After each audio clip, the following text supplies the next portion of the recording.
Good Follow presented by DraftKings. I'm Logan Hackett, and Megan and Katie are out today, so joining me to talk all things WNBA is the best hoops analyst around, Ros Gold Onwide. Ros, how are you doing? Well, what's going on, Logan? We gonna hold it down today, just the two of us. We will make it, and we will try. Period. Yes, lyrics. Yes, lyrics. All right, so let's start off with what we all knew was coming. Caitlin Clark is the 2024 WNBA Rookie of the Year. Now that she's put up one of the best rookie campaigns of all time, what are some reasonable expectations for her in year two? I can't wait for year two. Year one was so incredible. Caitlin Clark had one of the best rookie seasons ever, but even beyond rookie seasons, it was an incredible WNBA season for any player. She was so statistically dominant. I thought her surge in the second half of the season after the Olympic break was really impressive. And also from a team perspective, historically, what it meant to her success to help be part of leading that team back to the playoffs in the Indiana Fever. All of the records broken. It was a record smashing season. And I, as someone who played the point guard position, it is a really tough one at any level.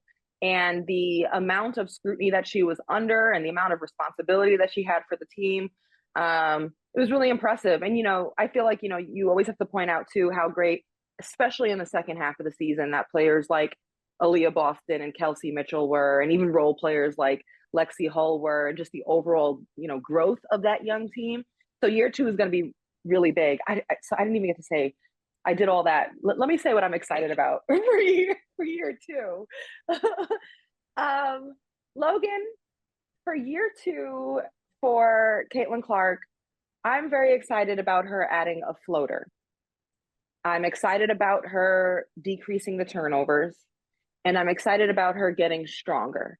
I think those are the three areas, physically stronger. So those are the three areas where I expect a big jump to come and a game changer as far as her impact on the court. How about you? I feel like once you get that rookie year out of the way, then anything is possible. Because I mean, she had all this, especially for the last 3 years that she went through. You have the pressure as a rookie in the W and all the new fans on you and everything. She handles pressure, I feel like, a little bit differently than other players. But now, she has that rookie off the back. They'll get new players in the draft as well, new young players. And this draft class is pretty good. And I think the team will really come together. So I'm really excited to see what she does. And I mean, each year she'll probably just continue to break records. But I think mainly it's how the Fever ends up coming together and building around her. Because at the end of the day, she is going to be that player for the Fever, and they're going to end up building around her. I don't see her leaving, honestly, anytime soon. Even after her rookie contract, I feel like she could be that franchise player.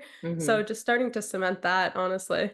Yeah. And it'll be interesting to see how the roster looks for next season. If Kelsey Mitchell comes back or not, and things like that. And also I'm curious if the conversation points are the same next season. This year there was so much question around, was this rookie class hype? Could they meet the moment? And this entire rookie class absolutely answered the question saying yeah, we're the real deal. And met the moment, bright lights, herself, Angel Reese, Caitlin Clark, Rikia had a great rookie season. Cameron Brink got hurt, but there were just so many great rookies who stepped up. So next season's less about who are they? We already know. Maybe the conversation changes around just excitement for what they bring to the table, or even for Angel Reese, the question I would have for her is okay, is she going to have a higher percentage of field goal, and efficiency and her ability to knock down shots? How does she work on that this off season? It'll also be interesting to see, I feel like in other years, rookies have a decent year one, they're on a roster, they have a spot, they're kind of getting integrated into the W, but year two is when they kind of start getting left off of rosters, or they go to a training camp and then they bounce around from team to team. So I'm actually really keen to see who that happens with. I hope none of them, but a lot of the top players, I feel like it might start getting there, especially with expansion too, and people really trying to build the best teams for next year. Absolutely. There's expansion draft too. I mean, a new team joining the Valkyries. Next season's got a lot of exciting things to follow and storylines. I'm curious around Caitlin Clark how the larger national conversation around um, toxic fandom and, you know, race and basketball and stardom and attention continues on too. Like, does it stay the same? Does it evolve? Does it fade? I think that's also obviously, you can't ignore that. And I'm curious how that shows up next season for her as well. Yeah, so on that topic, I actually want to get a little more serious. Following game two of round one between the Sun and the Fever, Sun forward Alyssa Thomas said, I think in my 11-year career, I've never experienced the racial comments like I have from the Indiana fan base. Now, this led to other WNBA players coming out with similar statements about their experiences and ultimately led to Caitlin saying this in a press conference. Caitlin, when your head coach came out with a statement today saying she announces all the racism that some people have felt in this league, players, trolls online, all those things, as one of the biggest stars in this league, what are your thoughts on the things not only your teammates have to endure, but just the entire league? And obviously, you've spoken on this before, but just now that your coach and your GM are talking about it as well.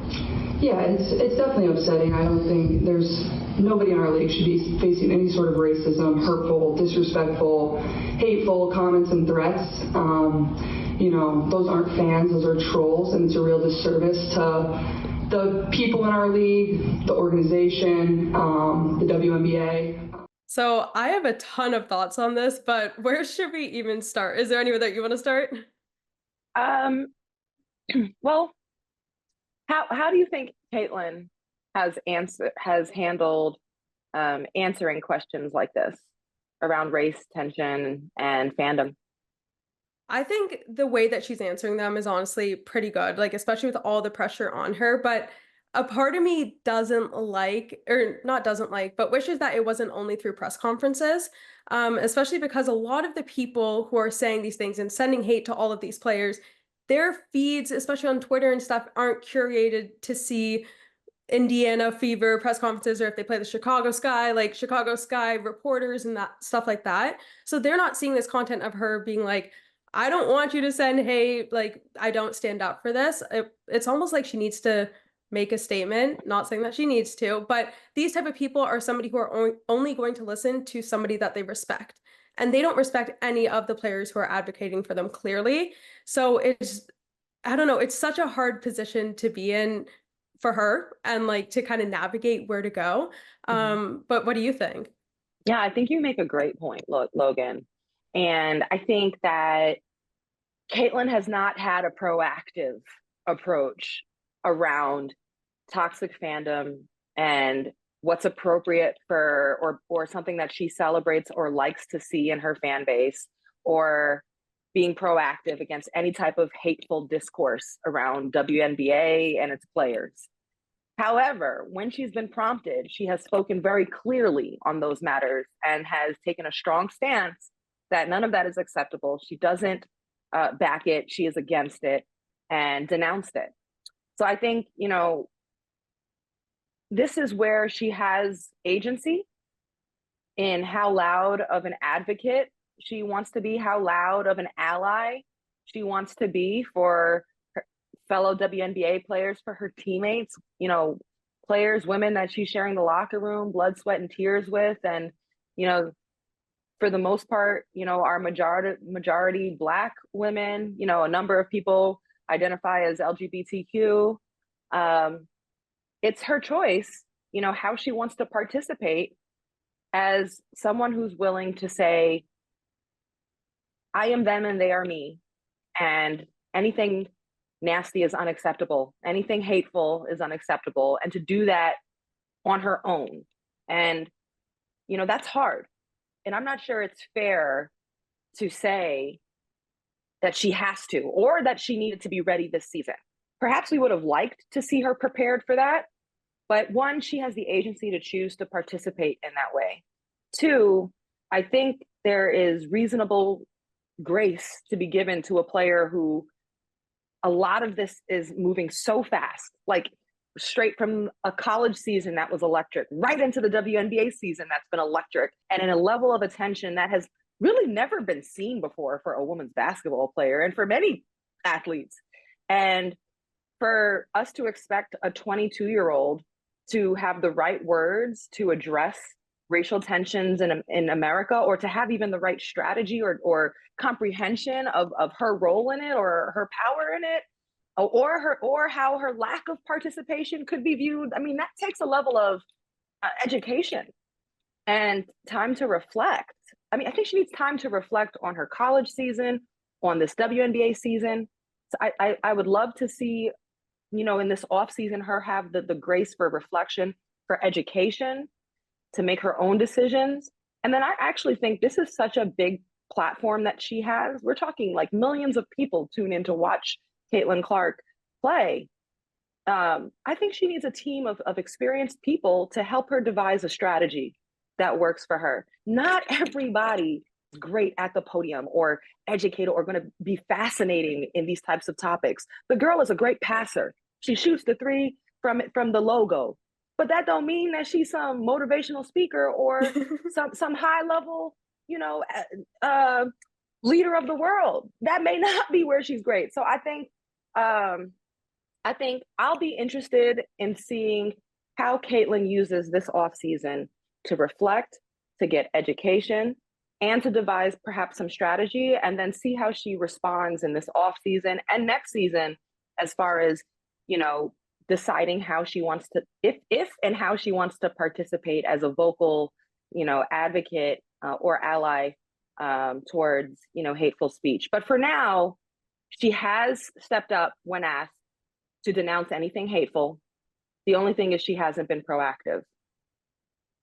Yeah, I completely agree. And I think especially come next season, it's going to be so big because like, will this carry over? Is it just because it was her rookie year? Like, we have no clue. Most likely a lot of it will carry over. But as the conversation continued, the WNBA put out this statement. The WNBA is a competitive league with some of the most elite athletes in the world. While we welcome a growing fan base, the WNBA will not tolerate racist, derogatory, or threatening comments made about the players, teams, and anyone affiliated with the league. League security is actively monitoring threat-related activity and will work directly with teams and arenas to take appropriate measures to include involving law enforcement as necessary. Now, great statement, but the only problem is that players have been speaking out about the racism that they've experienced all season and not just in the last week. So why did the WNBA wait until the end of the season and when Indiana was done to put out this statement? Girl, I guess better late than never. Look, I think what brought the statement to a head was the miss by Commissioner Kathy Engelbert during that very viral interview where, she was asked about racial toxic fandom and she replied that rivalries were good for the WNBA, and it missed the mark. And she admitted that. She raised her hand after the backlash, apologized, and she told players that she was going to be a better advocate and the league would too. So I see this as the league's first public attempt since the commissioner raising her hand and saying we need to be better and I need to be better. And so that's the first action of it. The league, like I said earlier, that a lot came fast, I think, at Caitlin, at the Fever, at all of this. I think it also came fast at the league. And so I think, but they're the professional organization that has a team of professional strategizers, and at the heart of this, they've got to protect the players. That is actually their job. There's conversation does a business need to be on the social justice fronts or not? Whatever they do, that's a choice. That's a strategy choice. But I do think it is actually part of the business model. You must protect the players, and the players were feeling very vulnerable, unprotected, and in danger. And they had echoed this all season. So this statement was made. It's late. It needed to happen earlier. It could be done even better and bigger. But I'm curious your thoughts. You see, I could go off on all this. I was definitely surprised to see that they even made a statement at that point because it is too late. But you have a great point with that. But one of my big things too is they've been at the forefront when it comes to sports league of social justice issues and being there for their players and but having an inclusive atmosphere, tackling all of that. So to see something like this come so late, especially when we probably could have predicted this given what happened when she was in college, but yeah, to see it so late was very shocking and almost here damn type thing. Here damn, we said it. Don't do it, please. It's not going to continue as hard as it is after Caitlin and Indiana aren't in the playoffs anymore. I don't know, would like to see better, but at least they did do something. Girl, Logan, you hitting on all the points today. I see what you're saying. Yeah, well, we're gonna take a break, but when we come back, Roz and I will dive into the WNBA playoffs. We'll be right back.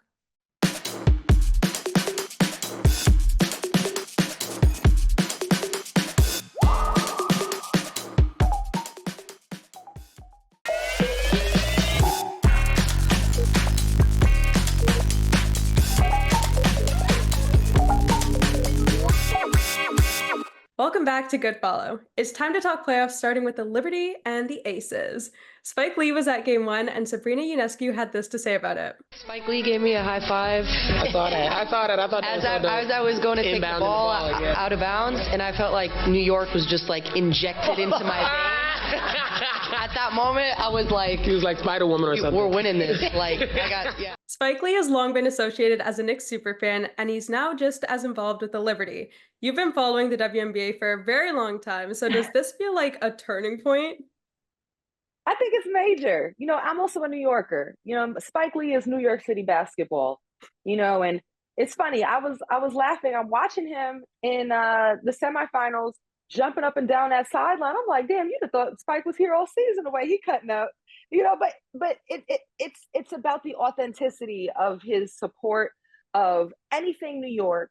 And also Sabrina shared on just how far back their relationship goes, that when she got drafted, she got a text and love from him. He's rocking her jersey on the sidelines. Sabrina loves the moment. She's super excited about, and feeling more poised and confident about these big stages in the playoffs. She admitted to me that, in the finals last year and even the semifinals, like it was her first time playing in those, and it did feel big, and she did feel like a deer in headlights. And so like now she has a certain level of confidence and poise at these stages. And so like she's loving it. She's getting, a vote of approval from Spike Lee. Like Spike Lee dapping you up in the middle of a game in the playoffs is like the equivalent of being knighted in New York City basketball. And like, we just need to get Sabrina some Timbs and she's gonna be straight, but and a chopped cheese or something. But it's really cool. It's really cool, and like that's the way it should feel big. What do you think seeing that? That was one of my favorite things. Like, first of all, seeing Spike Lee, because especially being outside of New York, when you see Spike Lee at a sports event, you're like, okay, like he's there, he's committed to that one. So to see him there was super cool, but also the injecting New York into my veins. I don't know why, but that has like stuck in my head and I absolutely love it. It's slowly starting to become a new bit with me too. Like I'll touch somebody and be like, you just injected football into my veins or like something like that. Really? But I absolutely love it. Yeah, that's a lot of fun. I mean, so I was particularly tickled. It's now gone viral, but I was immediately tickled when I saw Spike and Kelsey Plum going back and forth. Like I immediately hit Twitter. I was like, oh my God, this interaction is sending me, because if there's anybody who's ready to talk her ish, it's Kelsey Plum. And then on the I other would side, love for that to be a mic'd up moment. Like I need to hear what was said. I pray they mic up Kelsey. I want to hear the back and forth. Kelsey said it too. She said Spike got to talk louder. But look, Kelsey talked mess to Tom Brady, if you remember.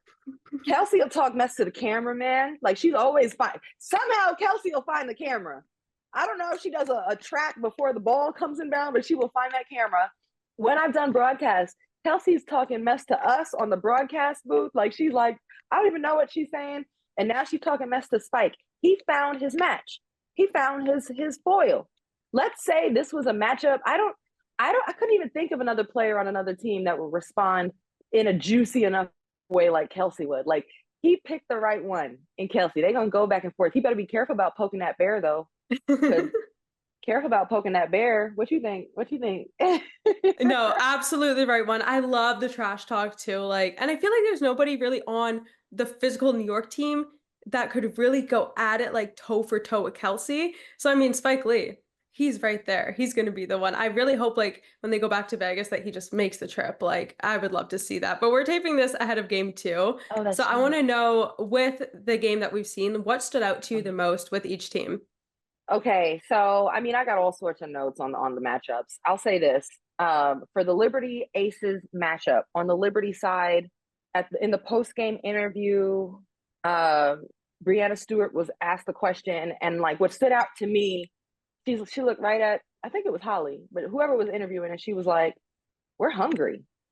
Like, the Liberty have been preparing all season for this Aces team. Since they lost in the finals in game 4, they have been like wounded, hurt, molded, forged in the fire by their shared pain from the Las Vegas Aces, comments about their lack of chemistry, talent, but no chemistry. This is a team that has spent this season not only improving talent and in depth and in their roster, they've been going to walks at the park, dinners, book club, karaoke, Stewie's birthday. They've been doing everything. This is a team that is determined to like each other, if not for anything, to beat the Aces. And so, like, I just hope that if they do continue to hold on and beat the Aces, that they don't have a letdown emotionally for whoever they see in the finals should they advance. I'm also going to point out that Sabrina's efficiency has stood out.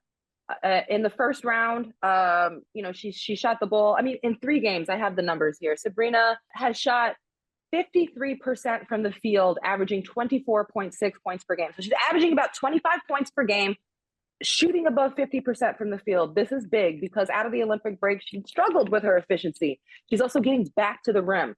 I think that was huge for the beginning season success of the Liberty. And now that she seems to regain that, it's going to be huge for their playoff run. And if you're wondering, like, well, why did she kind of go off? Well, she hurt her neck and all these different things, and it took her a while to get back, but she's looking like her self of old. And on the Aces side, what stood out to me was, look, the Liberty have more depth. The Liberty just have more talented players, and the Aces can't afford to have anyone not doing well in this game. Like, the Liberty have a depth of defender to make it hard on Asia Wilson, who still had a strong, statistical game. It's tough. There's so much defense clogging around her. And then they have the depth to win on the glass. Liberty have out-rebounded the Aces over and over this season. And, they share the ball well. They got the assists going. And the Aces just can't afford to have Chelsea Gray, who I actually had as, an X factor because she was starting to really heat up as of late, come up with 4 points and, more importantly, 1 assist. Tiffany Hayes has been a huge X factor for the Aces, off the bench, sparking them, giving them extra points and productivity. And she was, quiet in the game, only 2 points. Against many teams, that's fine for the Aces, but not against the Liberty. They're just too talented. The Aces never have had depth, and they need everyone to be at least solid. But you can't have multiple players not good. Well, on the other side of the bracket, the Sun and the Lynx had a close game 1, and the Sun came out on top, led by Marina Mabrey, dropping shots like this. The air, Commissar expecting the pass. Now the shot. They need one from Mabrey. Come on! Are you kidding me? Marina Mabrey. I've had so much fun watching her, but do you think she's taken the Sun to another level since joining the team? Yes. Marina Mabrey is averaging, what is she averaging in the playoffs? 21 points per game in these playoffs, in these 3 games. Like, she's absolutely been an X factor for them. In the last game, 6 threes. Like, that is what the Connecticut Sun need, because their defense always leads the way. I mean, they took it to Minnesota, snuffed out everything they wanted to do, including a huge defensive stop in the last possession of the game, where, like, you just saw this Connecticut Sun team, physicality and connection on defense, get it done.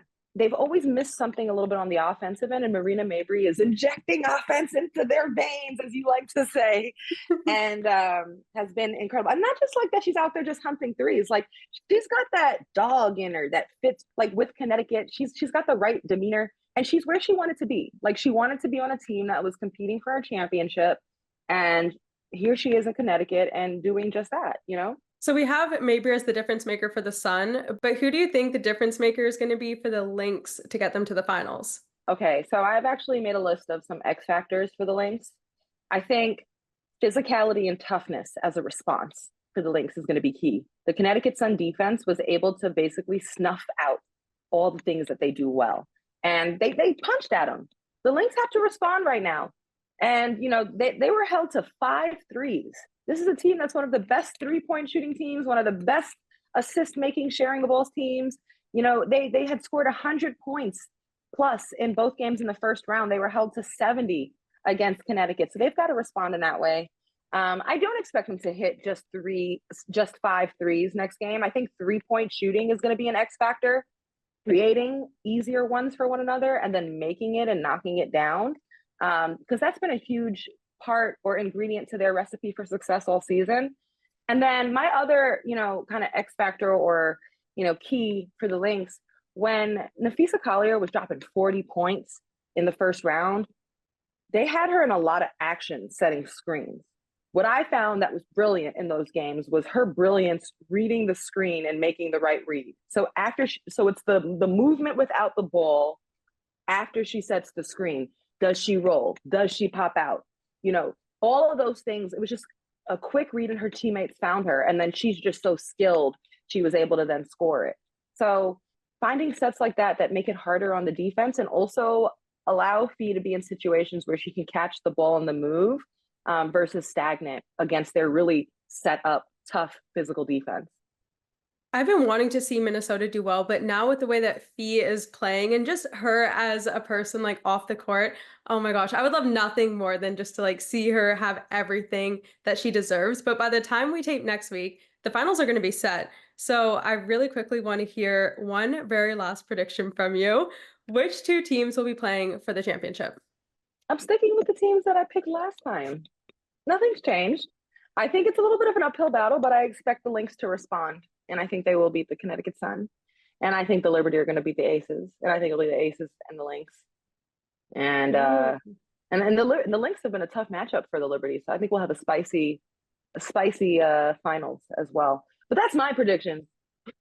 What about you? I think I've had Liberty for a while now, but I don't know, after seeing last game and how Connecticut has been playing, I almost want to say Connecticut. With that said, I think based on the Lynx season and how they've kind of been going, I think they could really get it done. And I could really see a Liberty and Lynx final. Double L's too, an L for Logan, so make that a triple. I love to see it. Wait. Who did you pick to see the Liberty? I don't actually see a pick Lynx. That you made. Oh, you picked the Lynx and Liberty. Okay. Yeah. Oh, okay, so we got the same team. Yeah. Up next, Oddball host Charlotte Wilder joins the show to play a new game with us, and we'll be right back.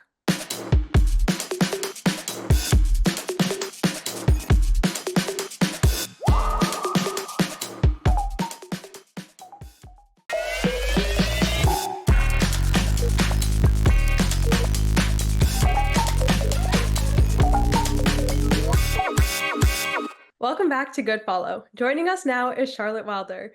Charlotte, it's so good to have you on the show again. How are you doing?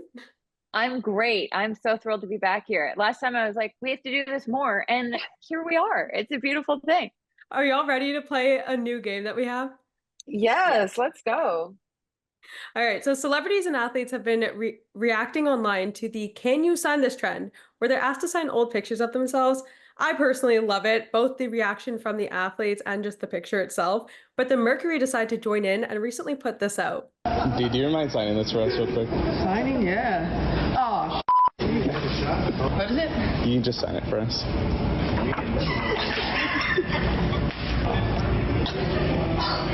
What is it? Wow. All right, guys. Thanks for that. So today we're going to play a game called Name That Baby. Here's how it works. We'll see a picture of a player from back in the day, and Ros, Charlotte, and myself will need to guess which WNBA star it is. Are y'all ready? Yes. I love that sound. All right, let's see the first one.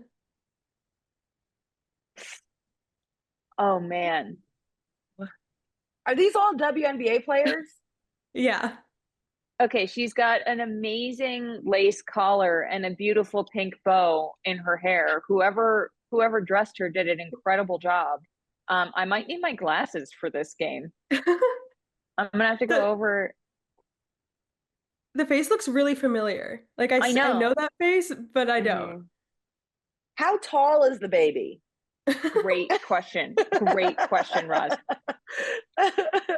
At the time, maybe 1.5 feet, but now how tall? How tall did the baby become? Or what was the jump in spurt of height since this picture? That's all I Can need we to get know. a hint? Can we get a hint? I'm kind of seeing like Asia I or would say maybe B. I think it's Asia, but I think my mind is just primed for Asia. Same. Yeah.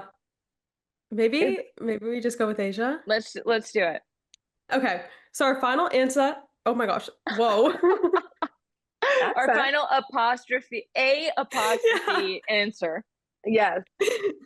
Our final answer is Asia. Let's see if we got that right.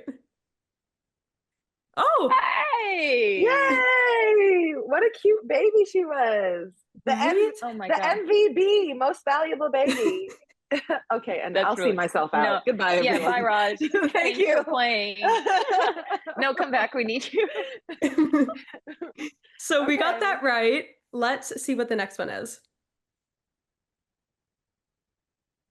Oh God, I really need my glasses. Is that Lexi Hull? That could be Lexi Hall. It's not Cameron Brink because I just saw pictures of her as a baby. I don't know why. Is it Brianna Stewart? No. I was thinking that. The face shape. I can't see the face, but the shape of the head is giving Stewie. No. I'm going Stewie. I think Stewie over Lexi Hall. Yeah, and this is also, I don't know why the background is giving like greater New York area for whatever reason.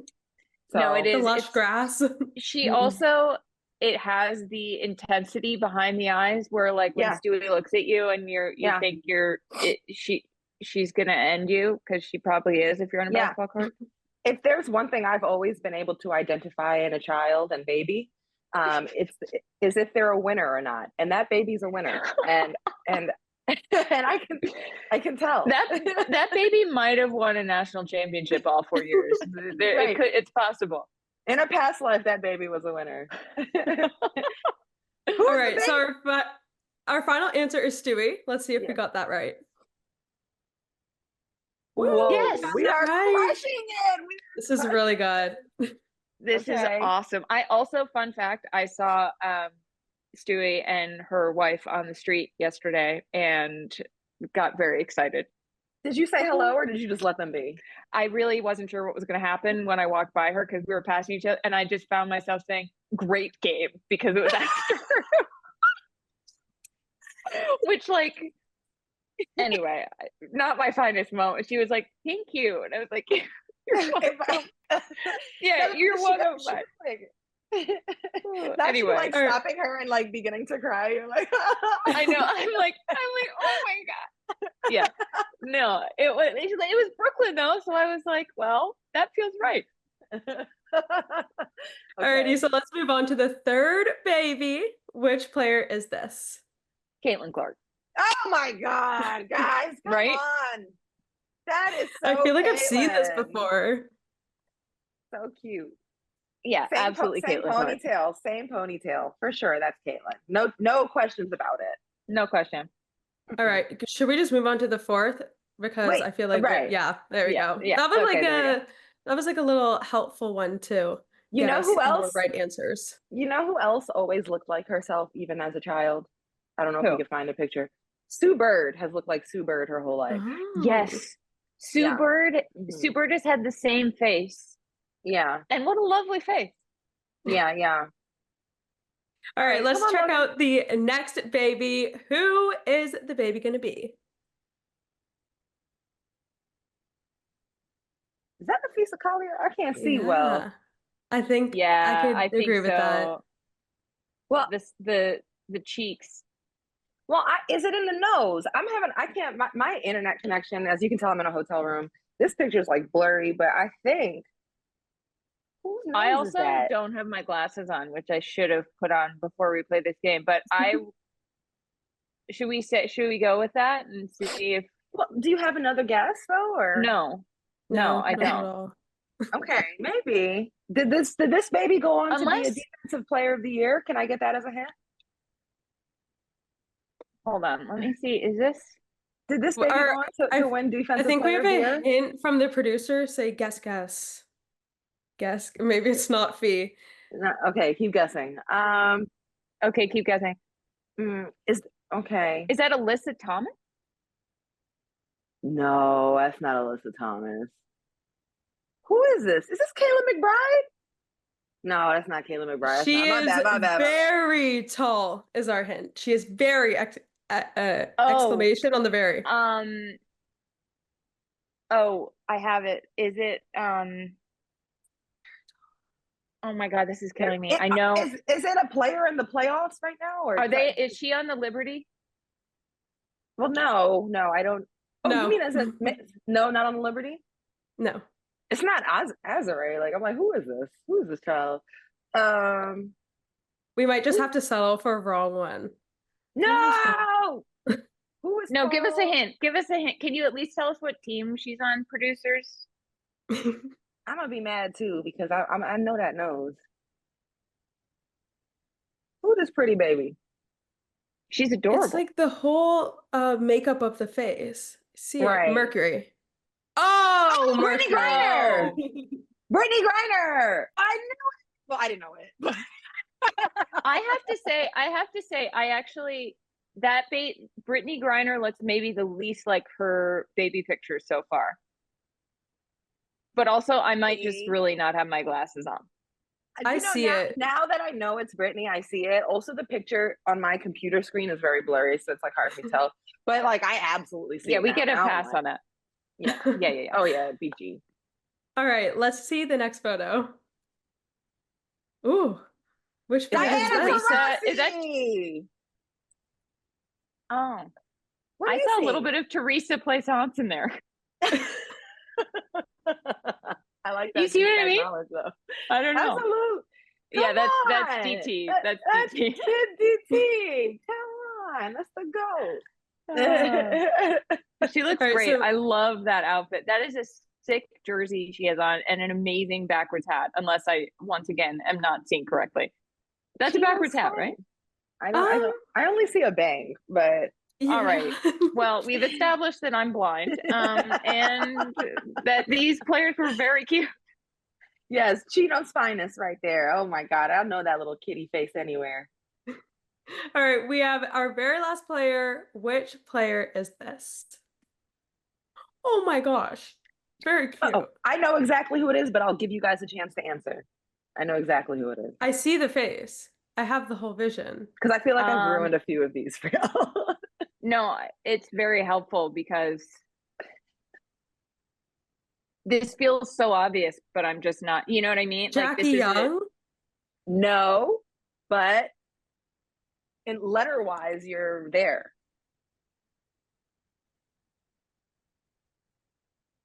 Jackie. Wait. Starts with Jewel the Lloyd? J. Yeah, that's Jewel's little face. If I'm not mistaken. I think it's Jewel's little face. Yeah. There you go. Wow. That's so cute. Yeah. There it is. All right, very quickly, we have a bonus round for y'all. Who does this baby picture belong to?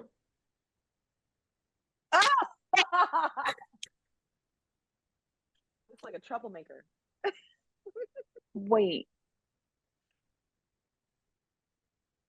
Is that Ros? Yeah, is that you? Yeah. That's MVP Asia Wilson again. Oh yeah. Right. Oh, that is, you know what? That baby's a winner. That baby is a winner. It's in the eyes. Yeah, it's Also, the intensity. Also, hi mom. Oh, so cute. Look, and you have a little baby. Yes, we all have our babies. Oh my gosh, that's so cute. We actually have another bonus picture, our last one this time. Who does this baby picture belong to? Oh, it's blurry. Is this Charlotte? It sure is. It sure is.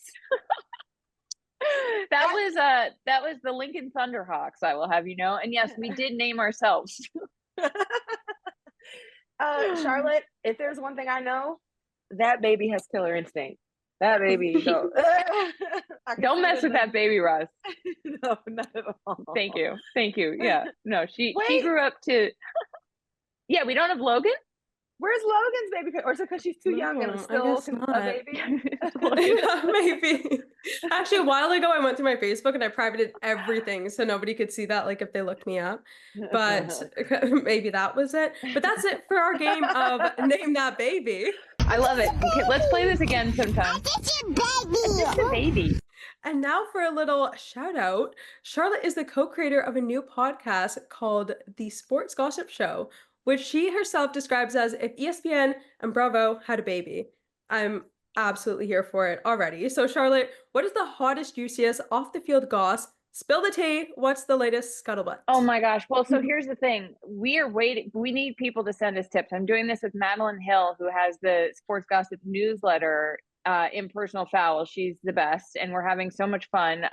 And right now, the hottest tea is that Cameron Brink got engaged in Paris, and the pictures were gorgeous. And her fiance, her then boyfriend, now fiance, was a rower at Stanford. And this just goes to my theory that like athletes are on a different time frame because they both graduated in 2024, I believe. And like I had no business even thinking about marriage the year after the year that I graduated. So shout out to Cameron. I'm so happy for her.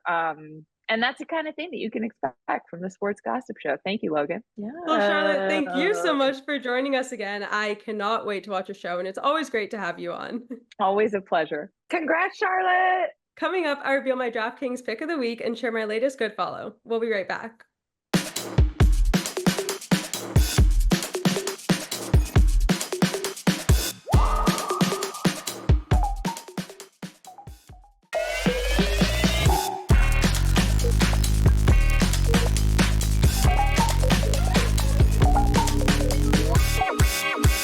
Welcome back to Good Follow. Before we get into our weekly picks, our partners at DraftKings have an offer that's perfect for any game day.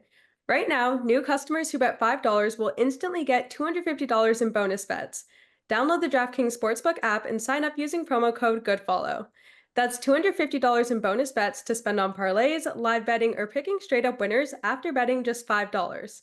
If sports betting is not yet available in your state, you can still join in on all the fun with DraftKings Daily Fantasy and have the shot to win cash prizes.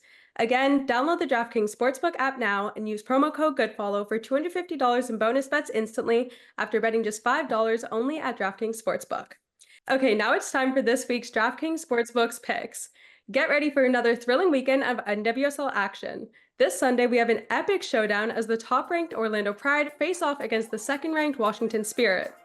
Both teams are postseason bound, with Orlando Pride already clinching a top 4 seed and a coveted home quarterfinal match. They're on fire right now, extending their unbeaten streak to 23 matches after a decisive 3-1 victory over the Houston Dash. Not only did they set a record for the second highest attendance, but they also set an NWSL record for consecutive minutes played without conceding a goal in the 47th minute of the game. On top of that, they've gone 20 consecutive matches without trailing. On the other hand, the Washington Spirit are riding high after a solid 2-1 win over Angel City, completing a season sweep. Their dynamic play and quick transition are going to be key factors that the Pride need to watch out for. I'm betting the Pride to come out on top against their closest rivals, the Spirit. And let's not forget about the incredible Barbara Banda. She's quickly becoming one of the league's best ever international signings. With her unpredictable shooting style and explosive talent, she's a player to keep an eye on. She's currently just 4 goals shy of Casey Curran's Temwa Chwinga in the Golden Boot race. With so much on the line and these two teams clashing, this is going to be a match that you do not want to miss. Let's see if the Pride can keep their momentum going or if the Spirit can upset the top team. Girl, I feel like all eyes have been on the Pride. They've been absolutely crushing it, Logan. There's only 4 regular season games remaining. And okay, so Orlando plays the Spirit, the Thorns, Gotham FC, and the Seattle Reign. How do you feel about their chances on finishing this thing out undefeated? I think they're actually going to do it. Earlier on in the season, even a few weeks ago, I was like, I think they're just going to get 1 loss and then maybe they'll keep it going. But I think their chances of finishing undefeated is going to be incredibly good. And this Washington game actually is a chance to clinch the Shield, which being able to clinch the Shield already, regular season winners, is crazy. But they are so incredibly good and I love watching them. October is Breast Cancer Awareness Month. Since 2019, DraftKings Surfs has partnered with the Larry Fitzgerald Foundation on the Pinkham campaign to raise funds and awareness for breast cancer research. Founded in 2005 by Larry Fitzgerald Jr. after losing his mother to breast cancer in 2003, the Larry Fitzgerald Foundation aims to provide equitable access and support for families affected by breast cancer. They partner with organizations dedicated to this cause and fund mobile mammogram activations, offering free screenings to residents in underserved communities. This October, DraftKings and the Larry Fitzgerald Foundation are teaming up once again to support breast cancer research. With the Pinkham program, DraftKings serves as pledging to raise $100,000 during Breast Cancer Awareness Month. To join the cause, visit DraftKings.com/serves. Enter a weekly Pinkham contest, and DraftKings will donate $1 per entry on your behalf.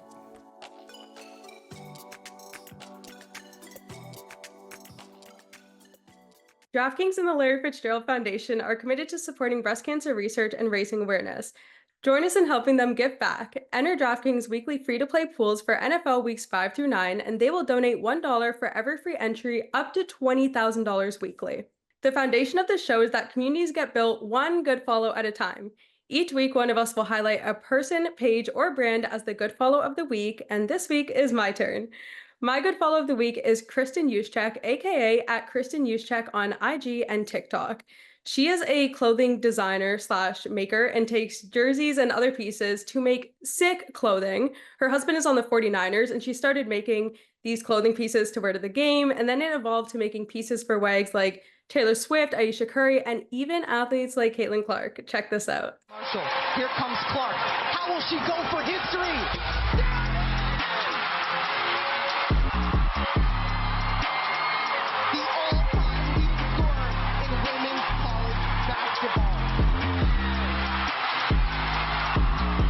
Absolutely insane, especially because merch can be super boring. So I love how she makes it into unique pieces and documents most of it. So we can see it and then we can see it on the person.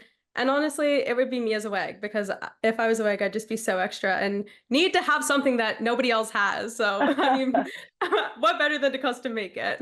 Right. She's been crushing the custom pieces, upcycling, gear that already exists. Super creative. I've had the chance to meet her. She was absolutely so excited about Caitlin Clark. So a real sports fan, and meeting a need. There's a lot of people, especially women, who are looking to have cute ways to show up and support their team. So I'm already following her, but if you aren't, definitely get on top of following Kristen. But we want to hear from our fans. Like, who is your good follow? Let us know. Hit us up using the handle @GoodFollowShow. Tell us why this person is your fave and that everybody needs to know about them, or maybe why you should be followed. I mean, if you want to shout yourself out. Good Follow is brought to you by DraftKings, and we'll see you next week.